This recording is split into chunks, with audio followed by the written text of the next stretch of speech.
नमस्कार, आपका स्वागत है। भक्तों, नवरात्रि में चुपचाप तुलसी के पौधे में बांध देना, या एक चीज फिर तुम्हारे पास इतना पैसा आएगा कि तुम गिनते गिनते थक जाओगे। तुम्हारे साथ जन्मों की गरीबी दूर हो जाएगी। हिंदू धर्मों में हर साल बहुत सारे त्योहार आते हैं। हम बहुत सारे पर्व खुशियों से मनाते हैं, लेकिन कुछ खास पर्व ऐसे होते हैं जिसे अत्यंत शुभ माना जाता है, जिन्हें बड़ा चमत्कारिक माना जाता है। उन सभी त्योहारों में से सबसे बड़ा त्योहार है चैत्र नवरात्रि का पावन पर्व। यह केवल एक धार्मिक त्योहार नहीं है, बल्कि शक्ति, समृद्धि और नए आरंभ का प्रतीक माना जाता है। ऐसा कहते हैं कि जो व्यक्ति नवरात्रि के 9 दिनों में सच्चे मन से माँ दुर्गा की पूजा करता है, उसके जीवन की सारी परेशानियां धीरे धीरे खत्म होने लग जाती हैं। चैत्र नवरात्रि का समय वो समय होता है जब प्रकृति भी एक नया रूप लेती है। पेड़ पौधे फिर से हरे भरे होने लगते हैं, वातावरण में एक नई ऊर्जा छा जाती है। ऐसा होता है मानो देवी शक्ति स्वयं पृथ्वी पर आती हैं। मार्च 2026 से शुरू होने वाली यह चैत्र नवरात्रि तुम्हारे जीवन में भी ढेर सारी खुशियां ला सकती है। जो सपना देखा था वो पूरा हो सकता है। सालों से जिस चीज के लिए तुम तड़प रहे थे वो चीज तुम्हारे पास होगी। बस तुम्हें एक विशेष काम करना है और सही नियम से करना है, सही विधि से करना है। किस प्रकार तुम्हारे घर के आंगन में रखा तुलसी का पौधा तुम्हें करोड़पति बना सकता है। आज के वीडियो में तुम्हें एक एक बात बताऊंगा। इस वीडियो को बिल्कुल अंत तक देख लेना, क्योंकि जो इस वीडियो को अंत तक देख लेगा उसके जीवन में कैसा सकारात्मक परिवर्तन आएगा। इतना बड़ा अद्भुत चमत्कार होगा कि उसके जीवन में जो कमी थी वह दूर होगी, हर अभिलाषा पूर्ण होगी, हर सपना पूरा होगा, हर 6 कदमों में होगी। बस आज के वीडियो को तुम्हें अंत तक देखना होगा। अगर तुमने वीडियो को अंत तक देख लिया तो समझ लेना तुम्हारे ऊपर माता रानी की विशेष कृपा है। लेकिन किसी कारणवश तुम वीडियो को अंत तक नहीं देख पाए तो समझ जाना अभी तुम्हारा समय नहीं आया है। चैत्र नवरात्रि का समय वो समय होता है जब प्रकृति भी अपना नया रूप दिखाती है। शास्त्र कहते हैं कि नवरात्रि के 9 दिन धन, सुख और समृद्धि प्राप्त करने के लिए सबसे खास, सबसे जरूरी है। वैसे ही हमारे जीवन में बड़ा दुख, दर्द, तकलीफ, बीमारी, परेशानियां तरह तरह की है और हम इन सब से बाहर निकलना चाहते हैं। हर इंसान मौके की तलाश में होता है और चैत्र नवरात्र के 9 दिन उसके जीवन में बहुत बड़ा मौका लेकर आने वाले हैं। इन 9 दिनों में छोटे छोटे उपाय भी बड़े बड़े फल प्रदान करते हैं। जो व्यक्ति जीवन में कभी कुछ नहीं कर पाया उसे भी आगे बढ़ने का मौका मिल जाता है। तुम बहुत मेहनती इंसान हो, तुम्हारे अंदर कुछ कर दिखने की क्षमता है, बस देर है इस विशेष कृपा की। अगर तुम भी चैत्र नवरात्रि के 9 दिनों में तुलसी के पौधे में एक चीज बांध दोगे तो वो तुम्हारी गरीबी भी जन्मांतरण के लिए दूर हो जाएगी। लेकिन सवाल ये उठता है कि आखिर वो चीज कौन सी है जिसे तुम्हें तुलसी के पौधे में नवरात्रि के 9 दिनों में बांधना है।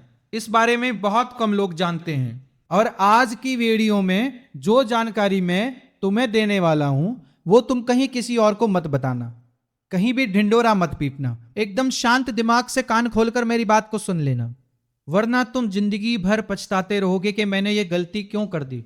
क्योंकि ये उपाय बहुत कम लोगों के पास आता है। अगर तुम्हारे पास ये उपाय आया है तो माता रानी की विशेष कृपा है, लेकिन तुम इसे मजाक में लोगे, दिखावे के लिए लोगे या अज़म का लालच करोगे तो परिणाम उल्टा भी हो सकता है। आज के वीडियो में एक ऐसे ही चमत्कारी उपाय के बारे में मैं तुम्हें बताने जा रहा हूं जिसका संबंध चैत्र नवरात्रि और तुलसी के पौधे के साथ जुड़ा हुआ है। तुम इसके बारे में जानोगे, इसकी सच्चाई सुनोगे तो तुम्हारे भी होश उड़ जाएंगे। इस बात की पूरी पूरी गारंटी है। अब तुम सोच रहे होंगे कि आखिर तुलसी का पौधा कैसे हमारे जीवन में चमत्कार कर सकता है। तुलसी का पौधा तो हमारे घर आंगन में लगा हुआ है। हमने यह जरूर सुना है कि तुलसी की पूजा करने से घर में सुख शांति रहती है, समृद्धि आती है। तुलसी के पौधे के नीचे शाम को देसी घी का दीपक जलाना चाहिए। वो सब हम करते हैं, लेकिन फिर भी जीवन में इतना कुछ अच्छा नहीं हो रहा, परिणाम अच्छे नहीं आ रहे। आखिर करें तो करें क्या? आखिर वो कौन सी चीज है जिसे बांधने से चैत्र नवरात्रि में चमत्कार होगा? आज की वीडियो में एक एक बात तो हमें बताएंगे। लेकिन आगे बढ़ने से पहले जितने भी ये भगवान नारायण के सच्चे भक्त थे, वो अभी के अभी वीडियो को लाइक करके कमेंट बॉक्स में सच्चे मन से जय श्री कृष्ण जरूर लिखना। तुम्हारा बहुत बड़ा काम बनेगा। शास्त्रों में तुलसी का पौधा केवल एक पौधा नहीं है, बल्कि साक्षात माता लक्ष्मी का स्वरूप है। कहा जाता है जिस घर में तुलसी का पौधा होता है वहां पर कभी भी नकारात्मक ऊर्जा प्रवेश नहीं करती और धीरे धीरे उस घर में शोक समृद्धि आने लगती है। यह बात तो हमने सबने सुनी है, लेकिन बहुत कम लोग जानते हैं कि चैत्र नवरात्रि के दौरान तुलसी के पौधे में ये एक चीज बांधने से धन आकर्षक अपार मात्रा में बढ़ जाता है। पैसा क्या है? पैसा एक ऊर्जा है। हमें कुछ नहीं करना है, बस इस ऊर्जा को अपनी ओर आकर्षित करने हैं। इस ऊर्जा को आकर्षित करने के लिए बहुत ज्यादा हाथी घोड़े दौड़ाने की जरूरत नहीं है, बहुत ज्यादा मेहनत करने की जरूरत नहीं है। बस इस ऊर्जा को अपनी ओर आकर्षित करने के लिए तुम्हें कुछ उपाय करने की जरूरत है। थोड़ी बहुत तकनीकी लगाने की जरूरत है और तुम्हारा काम हो जाएगा। प्राचीन ग्रंथों और लोक मान्यताओं में ऐसा कहते हैं कि कुछ विशेष चीजें तुलसी के पौधे के साथ जब जोड़ी जाती है तो ये धन की ऊर्जा को अपनी ओर खींचने लगती है। जैसा कि हमने तुम्हें बताया, पैसा ऊर्जा है और इसकी ऊर्जा को हमें अपनी ओर खींचना होगा। यह एनर्जी हमारे पास आनी चाहिए तो पैसा अपने आप आने लग जाएगा। तो यह जो चमत्कारिक उपाय है, तुलसी के पौधे में कुछ चीजें जब आपस में जुड़ती है तो अपने आप धन उस ओर खींचा चलाता है। ये बात तुम्हें सुनने में बड़ी साधारण लग रही होगी, लेकिन इसके चमत्कार असाधारण हैं। कई सारे लोगों ने यह उपाय किया है, लेकिन आज तक ये उपाय खाली नहीं गया, सबको परिणाम मिला है। तुम्हारी भी झोली भरेगी। तुम बस इस चीज के बारे में अंत तक सुन लेना। चैत्र नवरात्र के 9 दिन तुम्हें भी माला माल बना देंगे। वीडियो को बिल्कुल अंत तक देख लेना, तुम्हारा भी काम हो जाएगा। लेकिन कई लोगों ने जिन्होंने मजाक के तौर पर इस उपाय को लिया, घमंड के तौर पर इस उपाय को लिया, चैलेंज के हिसाब से इस उपाय को लिया, उनका काम कभी नहीं बन पाया। तो तुम्हें इस दिल में श्रद्धा रखनी है, मन में आशा भाव रखना है कि मेरा काम होगा और फिर ये उपाय करना है। कुछ लोगों ने बताया कि इस उपाय को करने के बाद उनके रुके हुए काम अचानक तेज गति से बढ़ने लगे।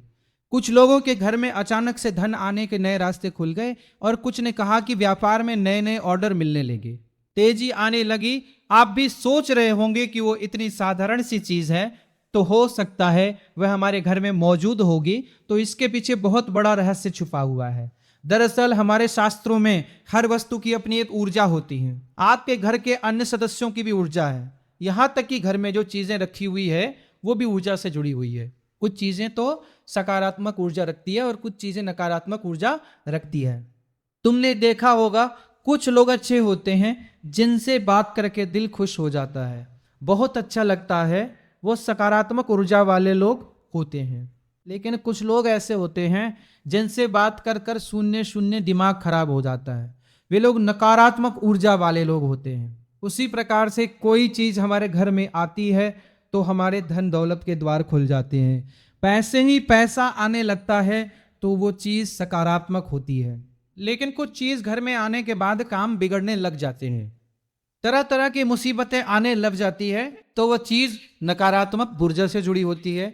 यह बात तुम बस गांठ बांध लेना, इस बात को अपने दिमाग में बैठा लेना, फिट कर लेना, तभी तुम्हारे घर में धन दौलत संपत्ति आ पाएगी। वास्तव में जिन चीजों की अलग अलग ऊर्जा होती है उन चीजों को सही स्थान पर रखना बहुत जरूरी है, सही समय पर रखना बहुत जरूरी है, तब भी उनका प्रभाव हमें दिखाई देता है। यहां तक कि कुछ नियम कायदों का पालन करने से तो इनका प्रभाव लाखों गुना तक बढ़ जाता है। और आज के वीडियो में वही चीज मैं आगे आपको बताने वाला हूं कि वह कौन सी चीज है जिसे चैत्र नवरात्रि के 9 दिनों में तुम्हें तुलसी के पौधे में बांधना है और भूल जाना है। फिर आगे सारा काम मां लक्ष्मी करेगी और तुम्हारे घर को धन और अन्न के भंडार से भर देगी। आगे वीडियो बड़े ध्यान से देखना, क्योंकि ये वीडियो तुम्हारे लिए बनाई गई है। यहां तक देख रहे हो, मतलब जरूर माता रानी तुमसे कुछ कहना चाहती है, तुम्हारे ऊपर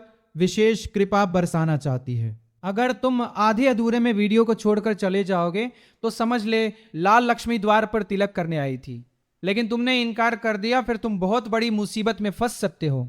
इसलिए वीडियो के साथ बिल्कुल अंतर समता बोझ रहूंगी तक बने रहना। जो बात मैं तुम्हें बताने वाला हूं उस बात को सुनकर तुम्हारे भी होश उड़ जाएंगे। अब सबसे महत्वपूर्ण और जरूरी सवाल यह उठता है कि आखिर वो चीज क्या है जिसे हमें चैत्र नवरात्रि के दिनों में तुलसी के पौधे में बांध देना है, ताकि धन की ऊर्जा, पैसों की ऊर्जा तुम्हारी ओर आकर्षित होने लग जाए। शास्त्रों और लोक परंपराओं के अनुसार वो चीज है लाल रंग का धागा या मौली और एक छोटा सा सिक्का जी। हाँ दोस्तों, आपने बिल्कुल सही सुना। यह सुनने में आपको बड़ा साधारण लग रहा होगा, लेकिन इसके पीछे बहुत बड़ी आध्यात्मिक शक्ति छिपी हुई मानी जाती है। देख सके कारण नंद मंदिरी जो इंसान इस बात को समझ जाता है, इस उपाय को कर लेता है, वो चैत्र नवरात्रि के 9 दिनों में मालामाल बन जाता है। लाल रंग को देवी शक्ति का प्रतीक माना जाता है और सिक्का जो है वो धन का प्रतीक है। जब इन दोनों को एक साथ जोड़कर तुलसी के पौधे में चैत्र नवरात्रि के दिन बांधा जाता है, तो ये दोनों मिलकर एक ऐसी सकारात्मक ऊर्जा का संचार करते हैं जो धीरे धीरे आपके पूरे घर परिवार में फैलकर घर वालों का दिमाग शुद्ध करती है, घर की नकारात्मकता को दूर भगाती है, घर में देवी तत्व विराजमान कराती है और धीरे धीरे पैसों का आगमन फिर शुरू हो जाता है। आखिर वो चीज क्या है? तो वो चीज है लाल रंग की मौली, लाल रंग का धागा और साथ में एक छोटा सा सिक्का। चाहे वो चांदी का हो, सामान्य सिक्का हो, इन दोनों को आपस में जोड़ के तुलसी के पौधे से बांध देना है। फिर ये अपनी ऊर्जा बाहर निकालना शुरू करेंगे। सकारात्मक ऊर्जा तो तुम्हें जीवन में सब कुछ प्रदान कर देगी। जो तुम चाहते हो, जो प्राप्त करना चाहते हो, सब कुछ तुम्हें मिल जाएगा।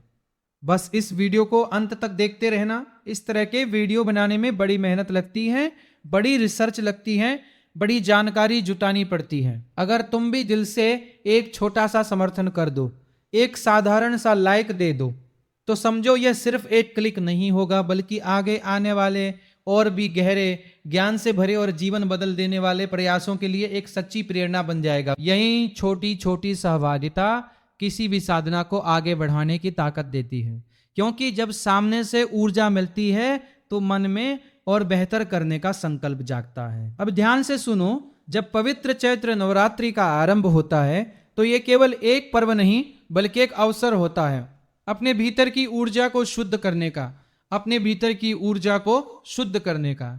इस समय की शुरुआत ही तुम्हारे पूरे परिणाम को तय करती है। इसलिए जैसे ही पहला दिन आए, तुम्हें सबसे पहले अपने शरीर और मन को शुद्ध करने के लिए स्नान करना चाहिए। ये केवल बाहरी सफाई नहीं बल्कि एक आंतरिक तैयारी भी है।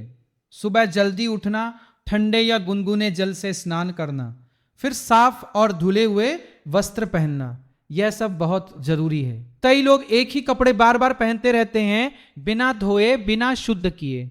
यह लापरवाही साधना में बाधा बनती है, इसलिए इस गलती से बचना जरूरी है। जो पहन रहे हो वह स्वच्छ हो, हल्का हो और मन को भी पवित्रता का अनुभव कराए। इसके बाद तुम्हें अपने घर में लगे तुलसी के पौधे के पास जाना है। तुलसी कोई साधारण पौधा नहीं है, यह श्रद्धा और आस्था का प्रतीक है। उसके पास पहुंचकर सबसे पहले शांत मन से झुककर प्रणाम करना है। अगर संभव हो तो थोड़ा सा स्वच्छ जल अर्पित करना है, और यदि तुम वहां एक दीपक जला देते हो तो समझो तुम्हारी साधना में एक अतिरिक्त ऊर्जा जुड़ जाती है, जैसे सोने पर सुहागा।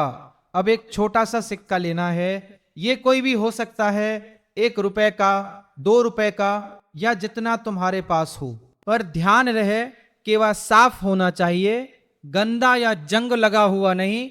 इस सिक्के को लाल रंग के धागे या मौली में बांधना है। इसे अच्छे से लपेटना है ताकि वह पूरी तरह ढक जाए। जब तुम यह कर रहे उसी समय अपने मन में माता लक्ष्मी और भगवान विष्णु का ध्यान करना है। अपनी इच्छाओं को मन ही मन व्यक्त करना है, जो तुम्हें चाहिए, जो तुम्हारे जीवन में कमी है, जो सपना अधूरा है। साथ ही एक संकल्प भी लेना है कि जब ये इच्छा पूरी होगी तो तुम अपनी क्षमता के अनुसार कुछ अर्पित करोगे, चाहे वह प्रसाद हो, दान हो या सेवा। ये प्रक्रिया केवल एक क्रिया नहीं है, ये तुम्हारे विश्वास का प्रतीक है। जब तुम सिक्के को धागे में बांधते हो तब भी तुम्हारा मन उसी भावना में डूबा होना चाहिए। यह निरंतर ध्यान ही इस उपाय को प्रभावी बनाता है। अब इस सिक्के को तुम्हें तुलसी के पौधे की किसी कोमल शाखा में धीरे से बांधना है। ध्यान रखना है कि इसे बहुत कसकर नहीं बांधना है, तुलसी को कष्ट ना हो। यह बहुत जरूरी है क्योंकि यह माता का रूप मानी जाती है। इसे हल्के हाथों से पूरी शांति के साथ बांधना है। उस समय ज्यादा बोलना नहीं है, बस मन ही मन प्रार्थना करते रहना है और विश्वास रखना है कि तुम्हारी बात सुनी जाएगी। यह समय बहुत शक्तिशाली होता है। इन 9 दिनों में ब्रह्मांड की ऊर्जा विशेष रूप से सक्रिय रहती है, लेकिन इसका उपयोग कैसे करना है ये तुम्हारे इरादों पर निर्भर करता है। बहुत से लोग इस समय का गलत उपयोग करते हैं, दूसरों के लिए बुरा सोचते हैं, उन्हें गिराने की कोशिश करते हैं, लेकिन तुम्हें इस रास्ते से दूर रहना है। तुम्हें केवल अपने जीवन को बेहतर बनाने के बारे में सोचना है, अपने घर की खुशहाली, अपने भविष्य की उन्नति, अपने मन की शांति, यही तुम्हारा लक्ष्य होना चाहिए। किसी के लिए बुरा मत सोचो, क्योंकि जो ऊर्जा तुम भेजते हो वही लौटकर तुम्हारे पास आती है। तुलसी के पास बैठकर नकारात्मक बातें करना, किसी की बुराई करना या गुस्से में कुछ गलत बोलना, ये सब तुम्हारी साधना को कमजोर कर देता है। रोज कुछ समय वहां बैठो, शांत होकर प्रार्थना करो। यह तुम्हारे मन को स्थिर करेगा और आत्मा को भी सुकून देगा। कहा जाता है कि जहां तुलसी होती है वहां भगवान विष्णु का वास होता है, और जहां विष्णु है वहां लक्ष्मी भी रहती है। इसलिए तुलसी की सेवा और पूजा से धीरे धीरे जीवन में आर्थिक स्थिरता आने लगती है। कई लोगों ने अनुभव किया है कि इस उपाय के बाद उनके रुके हुए काम बनने लगे, नए अवसर मिलने लगे और घर में धन का प्रवाह बढ़ गया। लेकिन यह सब तभी संभव है जब तुम्हारे भीतर सच्ची श्रद्धा हो। दिखावे के लिए, दूसरों को प्रभावित करने के लिए या सोशल मीडिया पर दिखाने के लिए अगर तुम ये सब करोगे तो इसका कोई लाभ नहीं मिलेगा। ये एक आंतरिक साधना है, इसे दिल से करना जरूरी है। नवरात्रि के 9 दिन पूरे होने के बाद जो सिक्का तुमने बांधा था उसे सावधानी से खोलकर अपने घर के मंदिर में रख देना है या किसी पवित्र स्थान पर सुरक्षित रखना है। यह तुम्हारे लिए शुभ ऊर्जा का प्रतीक बन जाएगा। इसके साथ ही इन दिनों में कुछ और बातों का ध्यान रखना जरूरी है। अपने घर को साफ रखना, रोज दीपक जलाना, अपने कुलदेवी का स्मरण करना, यह सब तुम्हारी ऊर्जा को और मजबूत करता है। कुलदेवी तुम्हारी रक्षा करती है, इसलिए उन्हें याद करना बहुत जरूरी है। जरूरतमंद लोगों की मदद करना भी इस समय बहुत फलदायी होता है। दान और सेवा से जो आशीर्वाद मिलता है वो बहुत शक्तिशाली होता है। खासकर जब किसी गरीब या जरूरतमंद का दिल से धन्यवाद मिलता है तो वह सीधा तुम्हारे जीवन में सकारात्मक बदलाव लाता है। चलते समय भी सावधान रहना चाहिए, क्योंकि इस समय कुछ लोग नकारात्मक क्रियाएं भी करते हैं। किसी अनजान चीज पर पैर रखने से बचो। और सबसे महत्वपूर्ण बात, अपने गुस्से पर नियंत्रण रखो।